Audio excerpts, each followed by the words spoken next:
बोला, विचारा तुम्ही प्रश्न. तर आज आपण काय सांगणार, कोणत्या प्रभागातून कोण अर्ज दाखल केलेला आहे आणि कोणत्या पक्षाकडून दाखल केलेला आहे? भारतीय जनता पक्षाच्या कडून 13 जो प्रभाग आहे त्याच्याकरता एकतर पुरुष प्रभागामधून किंवा ते शक्य नसेल तर महिला प्रभागामधून माझी पत्नी अशा रीतीने आम्ही तिकीट मागितलेलं होतं. आम्ही अर्जाची फॉर्म भरण्याची पूर्ण तयारी करून ठेवलेली होती. NOC वगैरे जे काय लागतं ते सगळं तयार करून ठेवलं होतं. फॉर्म विकत घेतला होता आणि वाट बघत होतो की आपल्याला सूचना येईल की तुम्ही फॉर्म भरायचा आहे. आम्हाला सूचना आली नाही, त्याप्रमाणे मग आम्ही काही तयारी केली नाही. आणि रात्री 11:15च्या सुमाराला माननीय आमदार मंगेशदादा चव्हाण यांचा मला फोन आला की तुम्ही 13मधून जनरल महिलाच्या जागेवरती निवडणूक लढवायची तुमची तयारी झाली आहे ना सगळी. म्हटलं हो झालेली, आम्ही लढणार आहोत अशा रीतीने मी उत्तर दिलं. आणि मग मी हे समजलो की जर 13B आपल्याला इतक्या रात्री 11 वाजता इतक्या मोठ्या नेत्यांनी फोन केलेला आहे, त्यामुळे आता आपल्याला फॉर्म भरणं आवश्यक आहे. रात्री 11:30च्या नंतर वकिलांना झोपेतनं उठवलं, सूचक अनुमोदक रात्री गोळा केले आणि नेत्याचा शब्द खाली जाऊ नये म्हणून केवळ आम्ही रात्री 2 वाजेपर्यंत जागून फॉर्म भरला. आणि इथे येऊन आम्ही फॉर्म भरल्यानंतर आत्ता अशी काही बातमी कानावर येते आहे की त्या ठिकाणी आमचा विचार न करता अन्य कुठल्या तरी नवख्या लोकांचा विचार जो आहे झालेला आहे. जर तसं करायचं नव्हतं तर आम्हाला का सांगितलं गेलं की तुम्ही लढायला तयार आहात का आणि फॉर्म भरा. माझ्यासारख्या आज जवळजवळ 50 वर्ष भारतीय जनता पार्टीच्या विचारांकरता लढणाऱ्या कार्यकर्त्याचा हा अपमान झाला आहे असं मी समजतो. मी सगळ्यांच्या माहितीकरता सांगतो आपल्या माध्यमातनं की मी जनसंघाचा मूळ कार्यकर्ता 1974 सालापासून काम करणारा. आणि याच्यामध्ये असं होतं की आज 30 डिसेंबर आहे, बरोबर आजच्या 50 वर्षापूर्वी मी आणीबाणीच्या काळामध्ये सत्याग्रह केलेला आहे. महाराष्ट्रातला सगळ्यात लहान वयाचा बालसत्याग्रही म्हणून माझा गौरव केलेला आहे शासनाने.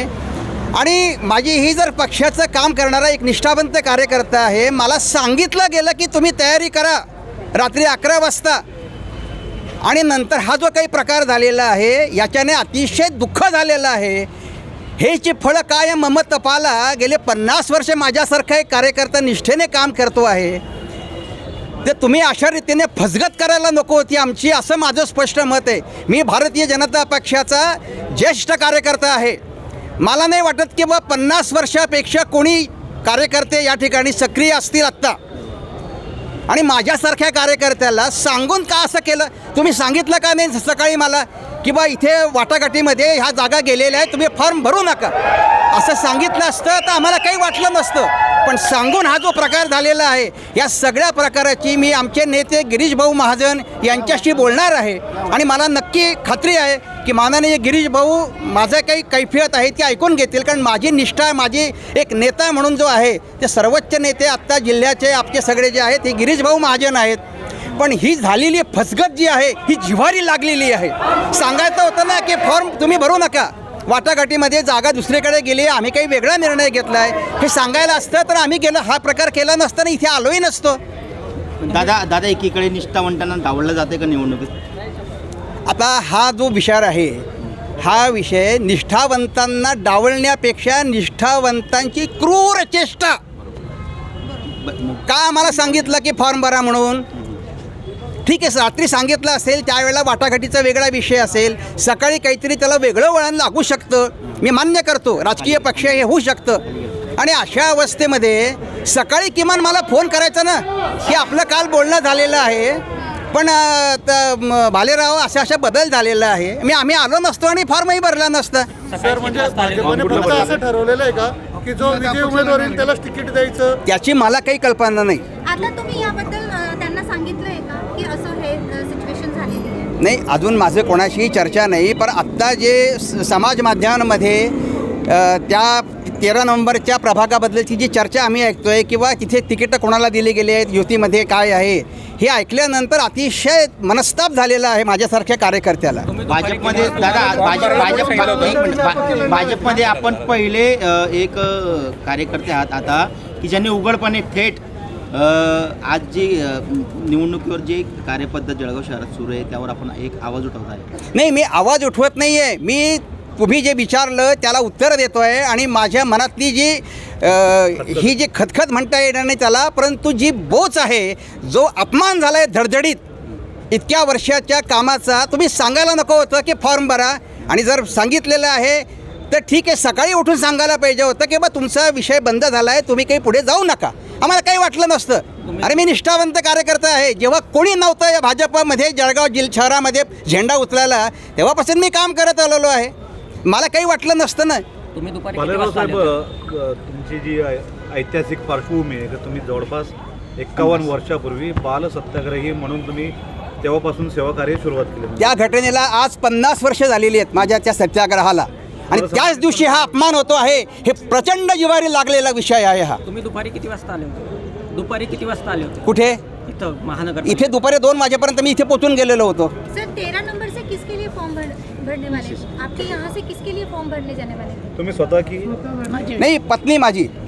मला हेच विचारलं गेलं होतं की 13मध्ये जनरल महिलामध्ये तुमची फॉर्म भरायची तयारी, तुम्ही निवडणूक लढवायची तयारी आहे ना, असं विचारलं गेलं. हे सांगितलं गेल्यानंतर एवढ्या मोठ्या नेत्या आपले आमदार आहेत जिल्ह्याचे आणि प्रभारी आहेत, त्यामुळे त्यांच्यावरती मी विश्वास ठेवला की बा ते सांगतात आहे, तेव्हा आता आपण तयारी म्हणजे फॉर्म भरला पाहिजे. नाही तर रात्री 11 वाजेपर्यंत मी कुठल्याही प्रकारचे फॉर्म भरलेला नव्हता. तयारी केली होती, कागदपत्र सगळी जोडाजवळ केलेली होती, फॉर्म विकत घेऊन ठेवला होता, यादी घेऊन ठेवली होती. पण जोपर्यंत मला सांगितलं जात नाही की तुला लढायचं आहे, तोपर्यंत मी तयारी केलेली नव्हती.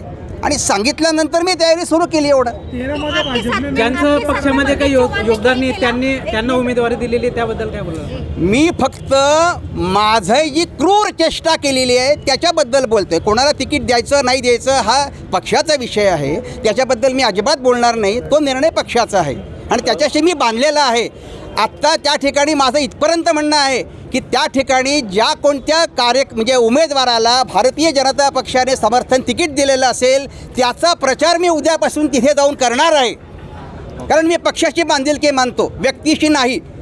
वार्ड क्रमांक 13मध्ये भाजपचे जे उमेदवार असतील, मला माहीत नाही कोण आहे, त्यांचा मी उद्यापासून तिथे जाऊन प्रचार करणार आहे.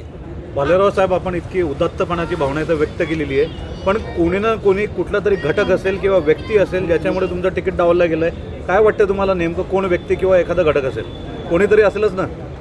मी हे मगापासून सांगितलेलं आहे ना की रात्री 11:15च्या सुमाराला माननीय नेते आमचे आमदार मंगेशदादा चव्हाण यांनी मला फोन करून सांगितलं, विचारलं की तुमची मी त्यांना हे माहिती होतं की मी पुरुष गटामध्ये सुद्धा म्हणजे उमेदवारी माझी मागणी केलेली आहे.